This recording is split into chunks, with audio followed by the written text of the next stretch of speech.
Good afternoon, everybody, and welcome to our second food and drink webinar of 2014. My name is Gemma Price, and I am the Content and Community Manager at Open to Export. For those of you that are new to our webinars, Open to Export is a free online community where UK businesses come together to help each other become better, smarter, and more confident doing business abroad. We are proud to be supported by our founding partners, UK Trade and Investment, the Federation of Small Businesses, the Institute of Export, and HIBU. Now, if you haven't already, please do visit opentoexport.com, where there is a wealth of guides, webinars, forum discussions on everything and anything to do with export. You can also visit our food and drink feature page, which is packed full of case studies, articles, and previously asked questions, as well as a list of the upcoming food and drink webinars, and also some really handy infographics that give you some market insights. Now, we have an excellent lineup of speakers and case studies for you today. To start with, we have Elsa Fairbanks, who is the Director of the Food and Drink Exporters Association. And Elsa will be giving us her top tips for identifying the right routes to market for your products. Elsa will then interview Laurence Bass, who is the Director of the Cheshire Cheese Company, and then Gerry O'Reilly, the founder and CEO of iTrading. Now, after the presentations and interviews, we'll have a dedicated Q&A time where our panel will take your questions that will be coming in throughout the session. So you can ask your question to us at any point using the question box, which is located in the control panel on the right-hand side of your screen. We'll get to as many of these as we can at the end of the sessions, and any that we don't get to, we'll follow up with you after the webinar and get them on the Q&A forum at opentoexport.com. Now, throughout the session, we're going to be on Twitter, so you can tweet us using the hashtag OTEchat, which will be on the bottom of some of the slides today. We would invite you at the end of the session to give us your feedback and connect with some of the other food companies that have been on the call today. So that's OTEchat for the Q&A session on Twitter after today's event. And finally, don't worry about taking any notes. We're recording the webinar today. It'll be uploaded to our YouTube channel in just a couple of hours, and you'll be able to view this and all of our previous webinars on demand over on the channel. So without further ado, over to Elsa to get things started. Elsa, are you with us? I certainly am. So welcome to our webinar, where we will explore the importance of developing and continuing to develop the right route to market for your products to grow your business internationally. We're very fortunate to have with us today two highly experienced and successful exporters whose insight will hopefully help you to plan your export expansion. First of all, I'm Elsa Fairbanks, Director of the Food and Drink Exporters Association, that's the FDEA, and I've had a long career in food and drink exporting. FDA is the only trade association dedicated to food and drink exporters, with a very wide range of successful exporters as members. Today I will be running through the process many of our members go through to become successful exporters, and to provide some tips for identifying the right routes to market for you. I will then be interviewing two food and drink export experts who will share some of the wealth of experience they've developed to help you on your journey. Firstly, I'll be talking to Laurence Bass, who's worked internationally for Cadbury Schweppes, Barber International, Horizon, which is Burton Foods, Green and Blacks, and Tyrrell's Potato Crisps, along a variety of roles, including, more latterly, International Director. Laurence is now Director of the Cheshire Cheese Company and owner of the newly formed Dandelion Consultancy, a business specialising in helping SME food and drink businesses grow internationally. Then I will be talking to Gerry O'Reilly, who is the MD of iTrading.com, a website that provides a unique solution bringing together food and drink buyers and sellers to create new business. It will be interesting to hear how this compares to the traditional way in which food and drink businesses approach exporting. And finally, as Gemma has mentioned, we will discuss the questions you've asked through the webinar. If you are directing to any particular speaker, can you please make sure you note this? So next slide, please. Just before we start today, I want to recap on what Gemma has said earlier.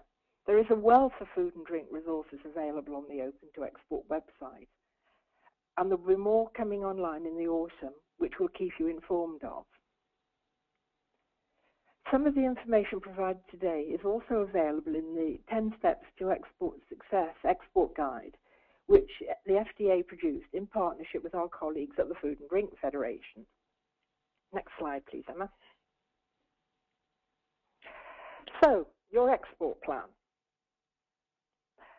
Export contributes to the business growth of many food and drink businesses, but can also be a challenge, especially when no strategic planning has taken place to ensure that it fits into the overall objectives of your company, and that adequate resources are put in place to ensure that international business can be developed effectively. We will explore this further in the next slide, when we will look at the importance of research to help you identify your priority markets and decide how best to develop them, including some tips on selecting and managing partners. Next slide. So, what do you want from export? Do you want it to be a core part of your business and strategy? Do you want it to be something that is a bit more reactive, or something in between? There are no right answers to these questions, but our experience of working with a wide range of food and drink companies of all sizes would suggest that unless plans have been made for how sales outside the UK fit into your overall business plan, export can sometimes either be neglected or start to become a drain on resources rather than a positive and profitable part of your company, as it is for so many UK food and drink exporters. For many businesses, export is initially reactive. It may have started with an inquiry at a trade show or from your website or via an intermediary. This is often a good foundation for exporting proactively and to start identifying the resources you need. For example, creating a budget for international sales, including the funding of dedicated staff to develop and support export business both in the market and back at base. Investment in export packaging, and possibly increasing your production capacity to cover the growth of business that is likely to result from strategic export planning. For many businesses, there will be a middle ground between reactive and proactive exporting, probably on a market-by-market basis. But this again will be dependent on initial research, identifying where to target proactive efforts. Next slide, please. All planning and decision-making requires some research, and this is never more important than when you have decided to move outside the UK to find new customers. We will look at this in more detail on the next slide. Thorough research is vital to ensure that any markets you feel should be a priority are markets that you're in a position to develop in terms of local regulations, e.g. outside the EU, if your product contains meat, dairy or seafood, are agreements in place between the UK and the authorities in that market for the issuing of export licenses. A market like Brazil is often quoted generally as a priority for exporters, but for food and drink exporters, the challenges are considerable, although in many cases they can be overcome with time and effort. But you do need to understand early in the process what will be required of you. Research can often highlight new markets and opportunities for your products. This is particularly true in emerging Asian markets like China and South Korea, where a growing young and affluent consumer base is open to a wide range of food and drink products, both traditional and innovative. It can also help you to manage existing markets, something we'll look at later, and give you the credibility and respect you need when selling to your customers and potential customers. Next slide, please.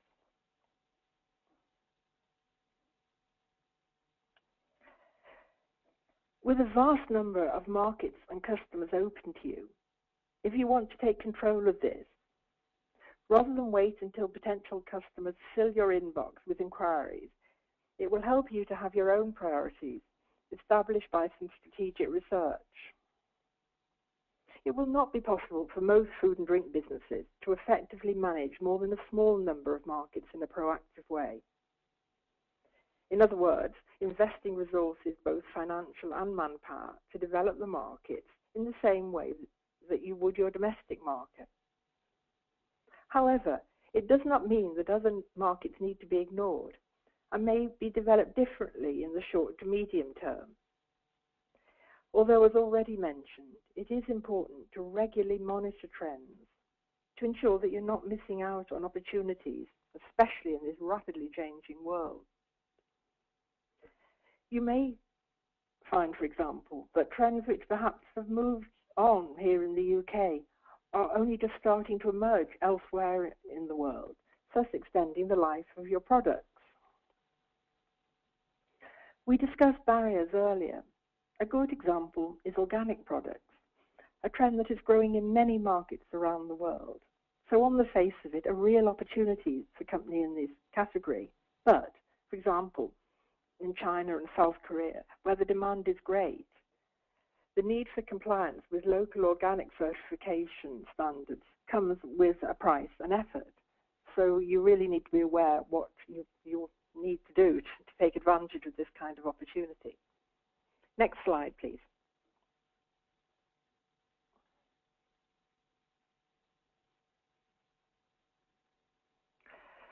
So, what is your best route to market to achieve your objectives? Having established your priorities, you will need to understand how best to service the market and customers that have the most potential, and also to have a plan in place to cover inquiries from potential customers in markets where you recognize there is potential, but do not feel that you can justify the level of commitment and resources that a priority market will demand. Next, please.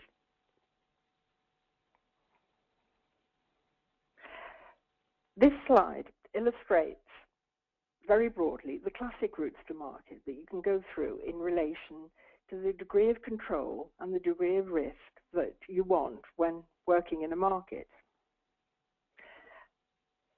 Another important route, of course, is the online retailing route. But for the purpose of this session today, we are focusing on what might be described as traditional routes to market.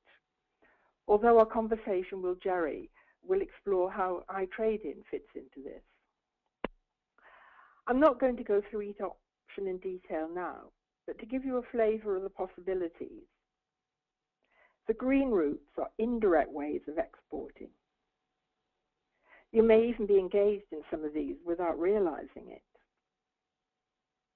Pink routes are direct options, and you will be familiar with some of these at least, even if you're not actively engaged in them. The purple routes are more advanced options involving operations outside the UK. These may not appear relevant if you have no exporting experience, but it will help you to have some idea about the different ways any new venture might develop. Not all these routes are practical or even relevant for every business, but if you have a plan of where you want to start and how your business might evolve, you can then determine what needs doing to achieve that plan and develop it in a structured way, even if you decide as a result that you will be better starting in a different place. The most important route for many successful exporters is working with a carefully selected and well-managed importer distributor. Next, please.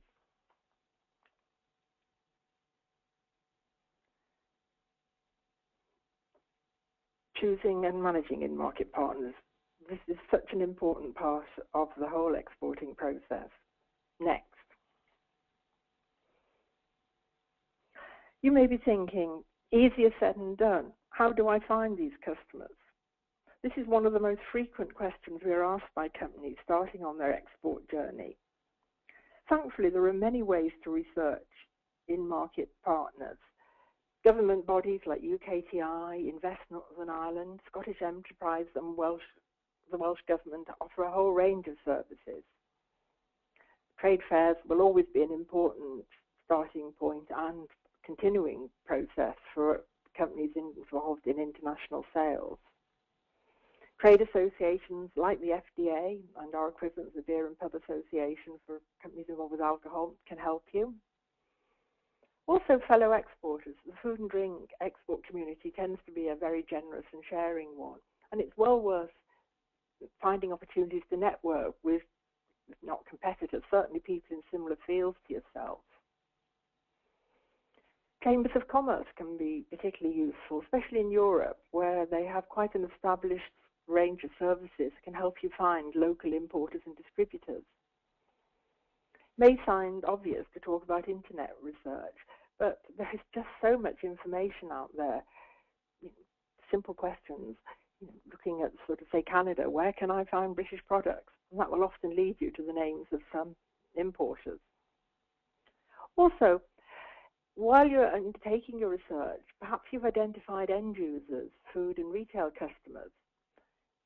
They may not want to buy directly from you, but they will often recommend distributors they like working with, which is always a good recommendation. Next slide, please. Having come up with a short list, you really do need to do your homework and ask lots of questions before you make a decision. Even if you feel that you have met your perfect in-market partner at a trade fair, for example, it is worth spending some time before you make a commitment. You really should treat the process like an interview with you in control. Lots of questions to ask, which I won't go through them all in detail, but the core information that you need to understand that partner's right for you, their background, their sales and marketing structure, and also what their terms of trade are. You need to make sure that between you can agree some terms that you're both happy with. Next slide, please.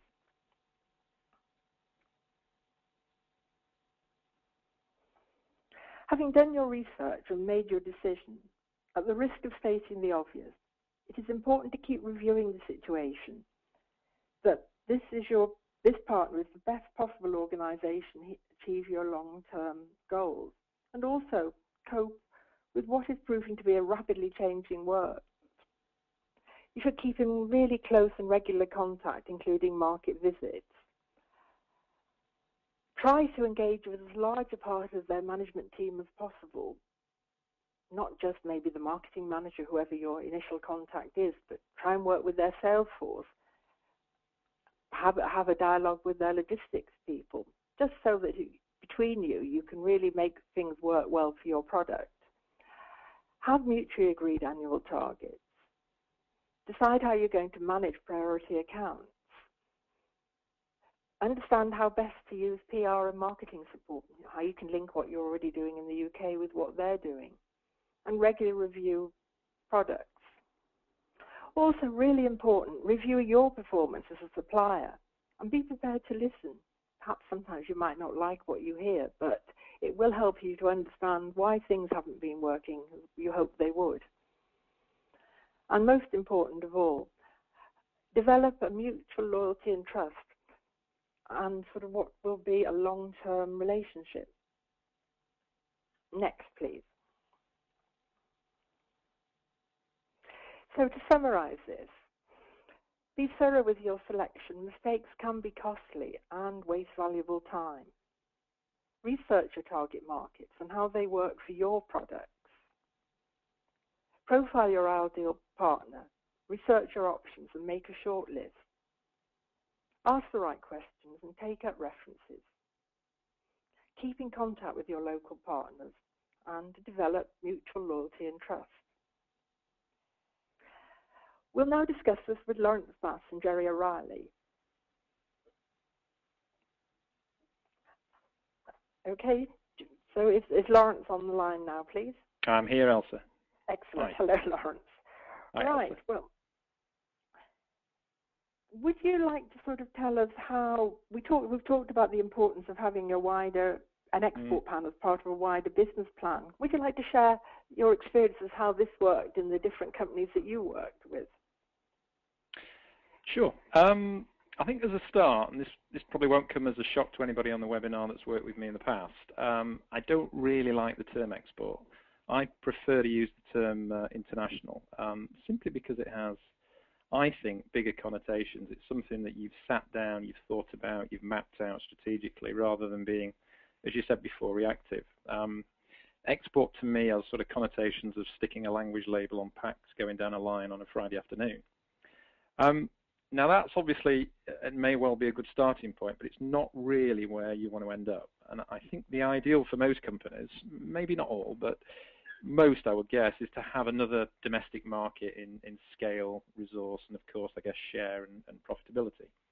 On the chart that you just showed before, Elsa, I guess it's about moving from the green to the purple routes ultimately.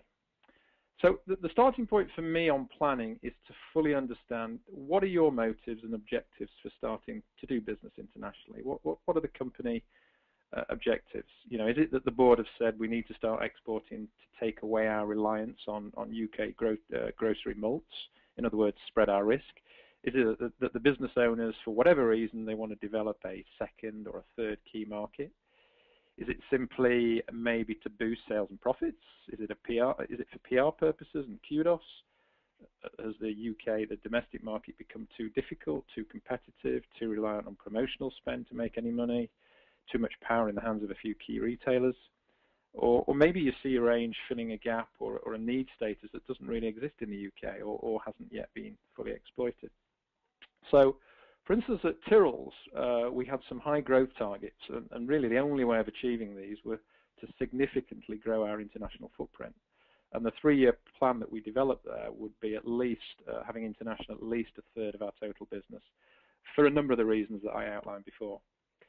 So the nitty-gritty of planning, I think, is deciding, the key things, deciding where you want to play and how you go about it. So where you want to play is really a combination of research and analysis that you've just taken us through, and I think also intuition and gut feel.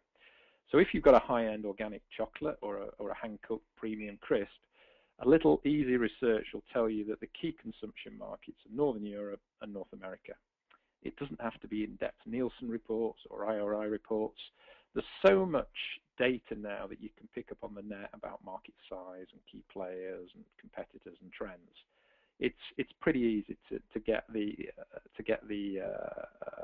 key facts. You may also find, you may come across a little gem, something that says, "Oh, I think we should be looking at South Korea," or "Why don't we have a look at Australia," for instance. I think once you delve into a market, you need to understand your key competitors, who they are, what they're doing, how long they've been present, what's their route to market, what's their pricing policy. So at Green and Blacks, I primarily looked at what Lindt were doing globally, and at Tyrrell's it was kettle. So you need to understand the key customers and who will be best suited to your product range. So at Green and Blacks, we tried to have what we would call an upscale sponsor customer. So in other words, a Waitrose equivalent in market, where we went in early and we over-invested in range, resource, promotional, marketing spend. So for Waitrose in the UK, read Whole Foods maybe in the US and Canada, El Corte Inglés in Spain, Super Quinn in Ireland, maybe Park and Shop in Hong Kong. So the intuition and gut feel comes, I think, from market visits, seeing what's succeeding on shelf and online, visiting trade shows, the key component, talk to other exporters. What markets do they recommend and why? So just sort of lastly, and I'm not going to go into detail, but at Tyrrell's, we broke our international markets down into focus markets, secondary markets, and developing markets. Well, that's really helpful, Laurence. Just a question that we're frequently asked by members. How do you manage the question that inevitably arises when you're talking to mainly an importer, but possibly also a retailer who asks for exclusivity in the market?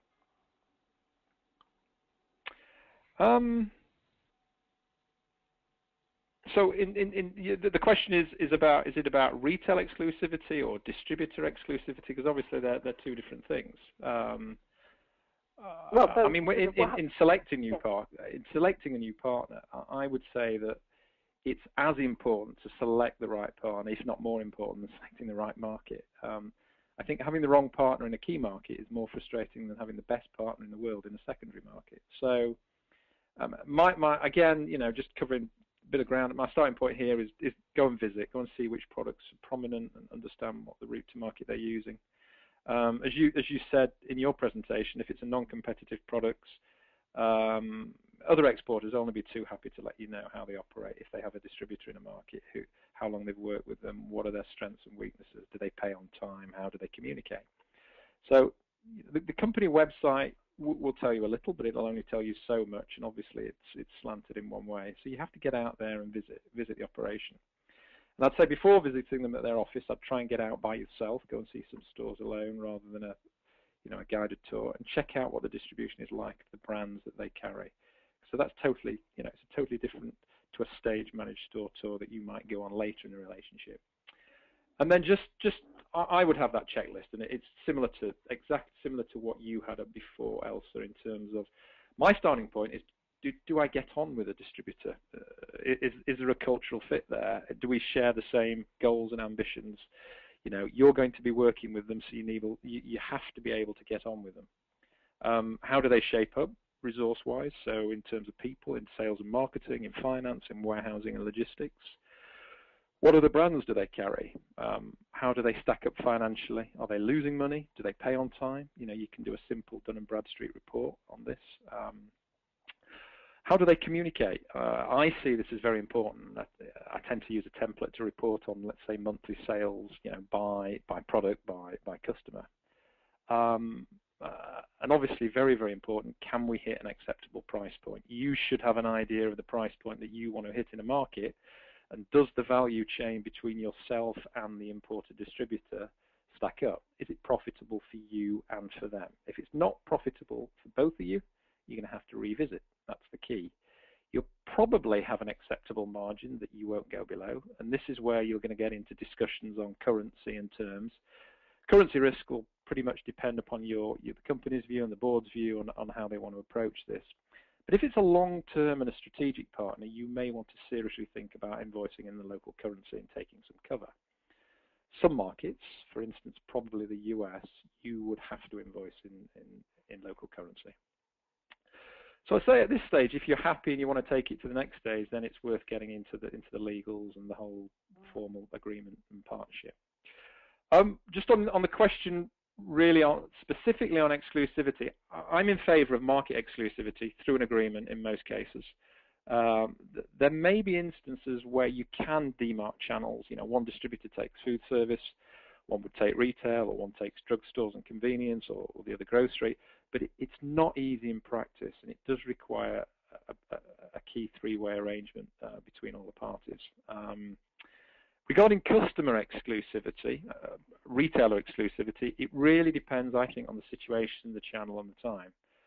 So, for example, at Tyrrell's, we had a de facto exclusive arrangement with a co-op in Switzerland. We had more recently in Australia, where the brand's just launched, Tyrrell's were granting Coles a certain period of exclusivity. So I think it works. It depends on the size of the customer. Okay, well, thank you. Thank you, Laurence. We may come back to that through the questions, but Sure. I'd like to talk to Gerry, please, and share some of his experiences now. So, hello, Gerry. Hey, Elsa, how you doing? I'm fine, thank you. So, similar questions to the ones I asked Laurence. In terms of planning, the importance of having export as part of a plan rather than something that just happens by accident, can you perhaps share some of your experiences here? Yeah, well, I mean, I think I tend to agree with Laurence's description of, your motivations for going after international business as opposed to just export. And people have many motivations to want to do this. I suppose we're a facilitator of business, if you like, through our trading platform. So we're not actually a food and beverage manufacturer. We're a facilitator and an introducer to trade. So we see a lot of different trading opportunities in many different guises happening all the time in various markets around the world, mostly within Europe and in the North American markets. So some of my experience. I suppose one of the key things that your presentation, and Laurence was touching on it also, I think I can't overemphasize that our experience shows that you really need to have the distribution properly sorted within whatever market is that you're going after, say North America. You have to have your distribution and your distribution or importation partner well sorted out in advance of even approaching some of the big retailers. One of our team basically is a former buyer for one of the big US department stores, and she's based in New York, and she was concurring with me when we had this conversation that the number of times that she met small producers in the main from around Europe and the UK and Ireland, many of these companies, when they came to try and sell their goods, they expected that the retailer, in her case was Dean and DeLuca in the States, had the distribution all set up or else could recommend someone. And as far as she's concerned, in our experience, is that doesn't happen. You can approach a retailer, but you need to have your research done, and you need to have your distribution in order. Also, I'd say that when thinking about international business and going after these new markets, you need to start, thinking entrepreneurially, think with innovation when you're approaching these new markets, because it's not different. It's very different to your home market. Your brand may be, and generally is completely unknown. The ways of doing business are quite different. So you have to sort of get your entrepreneurial hat back on when you head off to do it. Just a couple of companies that we have some knowledge of through all of this. Another crisp company, Keogh's in Ireland, went to the States. Originally they went out there with, believe it or not, Irish potatoes in a bag that were quick to cook, and but with US customs and everything, they couldn't get the potatoes into the United States.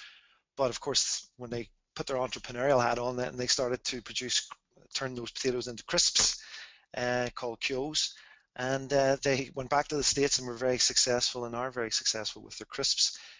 Equally, in another situation, we have one Dutch company that we've worked with who produce patisserie, very specialized in choux pastry, and the demand for their product got so big in the United States that they had to think how, they had to weigh up the cost of all this exporting and shipping against actually setting up manufacturing in the States, which is what they ended up doing.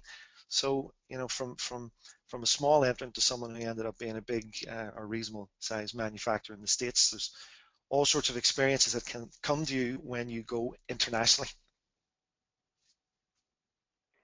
And well, you've talked about how important it is to research in this arena. So using a platform like yours, how would research fit into that?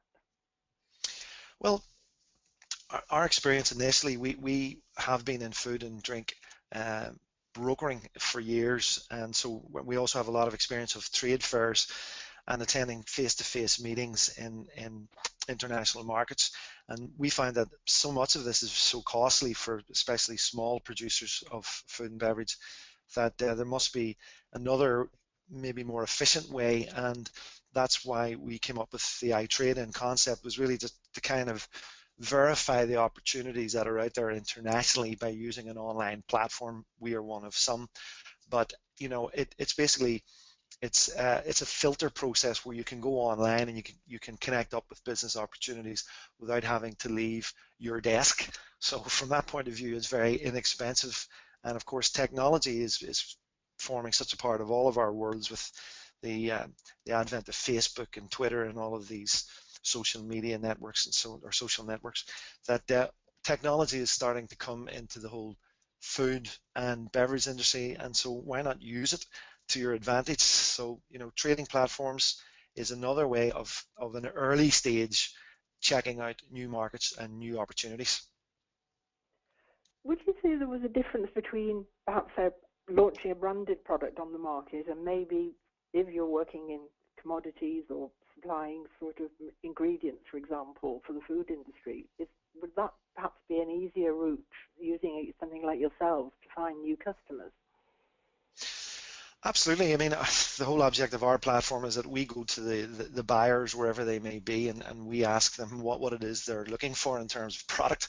And most of the time, actually, the products that they're looking for are unbranded. They are products white label or private label as it's known. So we talk to a lot of customers that are looking to have their name on the box.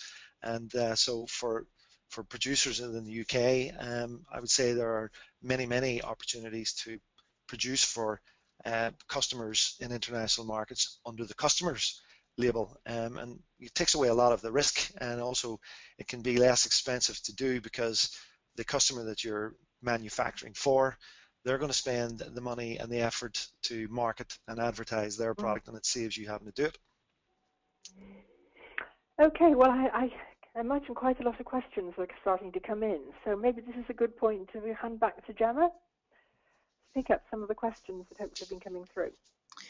Thanks, Elsa, and thank you to Laurence and Jenny and Gerry for sharing such great insight. We've had a number of questions, as you would expect, and I'm not sure that we're going to be able to get to them all throughout the 10 minutes that we have.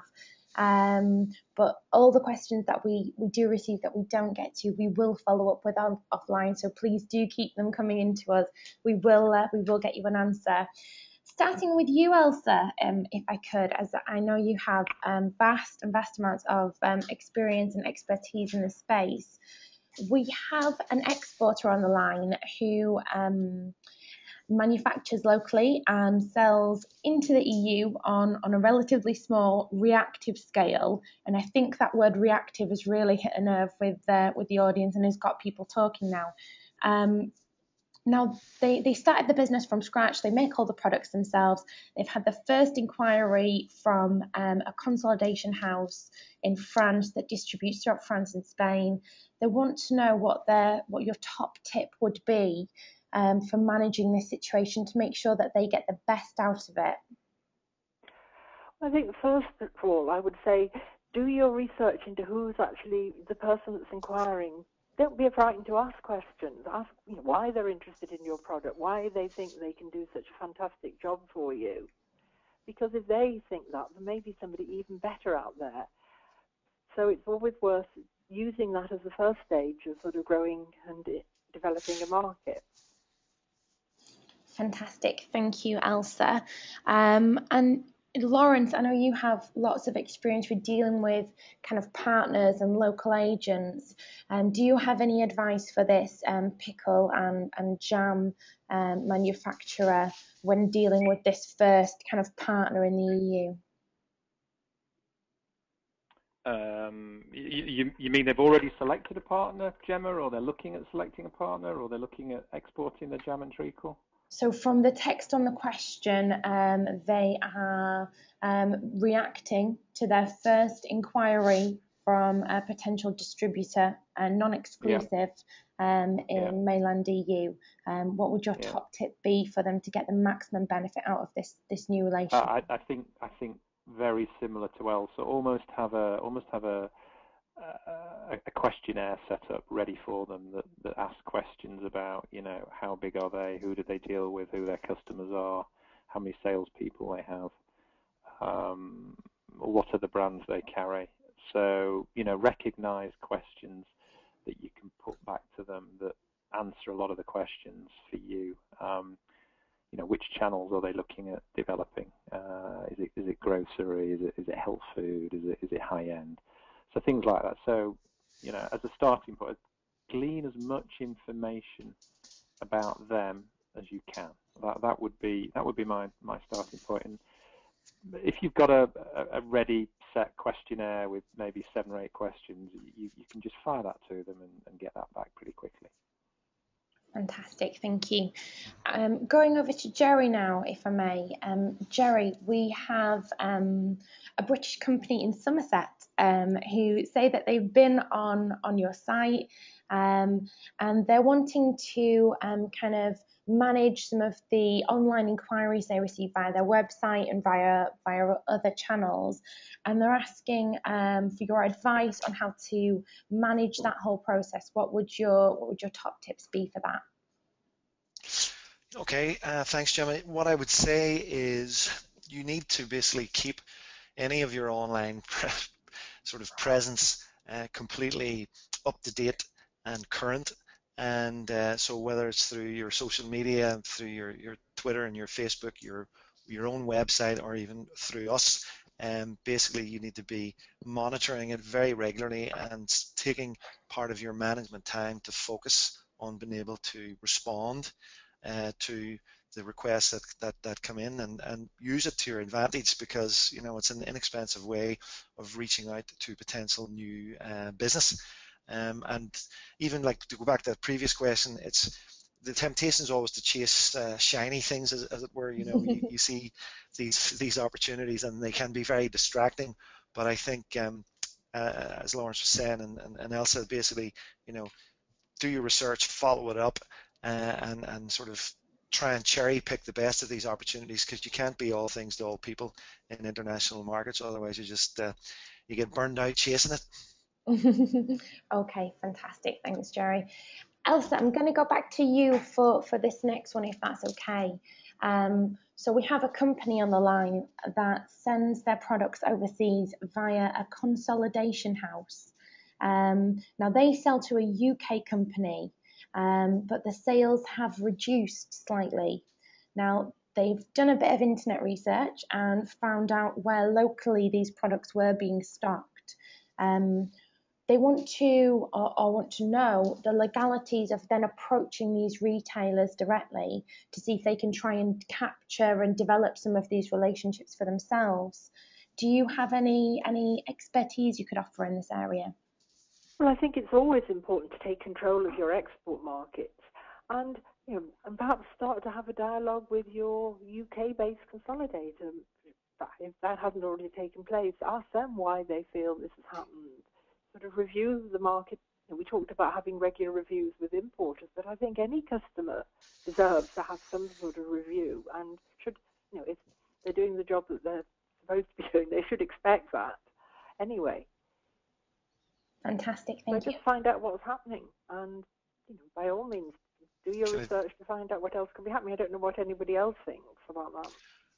I would just throw in there, Gemma, that what contracts are in place to check the legalities of any of this. But I mean, you got to be careful that Laurence was saying earlier, that the key thing is to get the right partner that you're going to work with on the long term, and that you're going to try and work with them to help them to make it worth their while to hit targets that you have agreed upon, that are good for you and good for them in terms of doing business like normal commerce.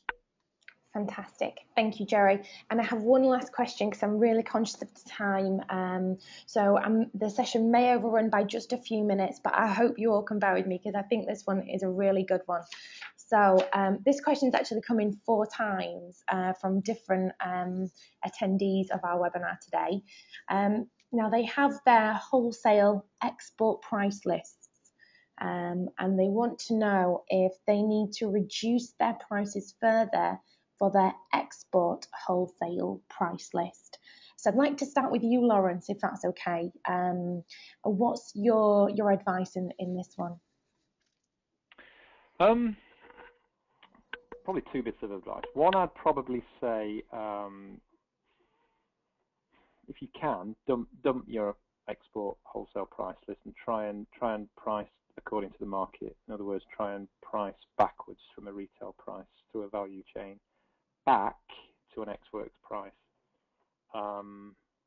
That would be my starting point, if you can do that. If you can't do that and you have to work on a wholesale price list, just make sure that you have a competitive price against your UK wholesale pricing. In other words, that it's more cost effective for an importer to buy through you rather than via a UK wholesaler. But my starting point would always be try and price according to the market and work back, which probably would mean that you end up with slightly different invoice prices out to customers in different markets. Fantastic, thank you. Gerry, do you have anything to add to that one? Yeah, I think I agree with Laurence. Basically, quickly do your research at what is the ceiling price that your product's going to be able to attain in that particular market, and work back from, know what the retail margin is expected to receive work your way back to the cost. Is there import duties added on to your product when it gets into the marketplace? If not, great. Then look at your shipping and distribution costs. And if it all adds up at the end of the day and you're able to make a margin, then it's worth possibly going after it. But quite often our experience in looking at some of this is that people have priced themselves out of the market by trying to demand the highest price possible because they've bolted on all these extra costs of doing international business. And it's very hard to break into markets when you're competing locally against products that are probably less expensive. So again, it's back to the research piece. Okay, fantastic. Thank you very much, guys. I think I'm going to have to leave it there as we have run out of time, but I would just like to take this opportunity to thank Laurence, to thank Gerry, and to thank Elsa for their time today and sharing their experiences and their expertise with us. So everyone, just to recap, the webinar today has been recorded and it will be uploaded to our food and drink playlist on our YouTube channel, where you can find all of our previous food and drink webinars, as well as all of the content we recorded interviewing some of the export buyers for international retail chains and some of the newbie exporters in the food and drink space that we met at the FDEA Summer Networking Forum at the International Festival of Business. So I would advise you to pop along to our YouTube channel, youtube.com/open to export, and take a look at all of those videos and webinars. Now, there is free help, support and conversation available at your fingertips. Just join the Open to Export community. Registration is free and easy, and you can post questions on our Q&A forum where all of the experts that you have heard from today, as well as many, many more experts in the food and drink space like DEFRA, the Food and Drink Federation, who are massively active in this space, will be able to provide you some guidance. And finally, do tweet us. So we're using the handle #OTEchat. We're going to be on Twitter right after the webinar. So do send us your tweets, comments, feedbacks, and share your export experiences with us. And just watch this space. We have some really exciting webinars, events, and competitions in the pipeline. So keep an eye out for further updates from Open to Export. We'll send you those emails in due course. Thank you very much, everyone, for your time today, and we look forward to seeing you on the next webinar. Thank you. Goodbye. Thank you, Gemma. Goodbye.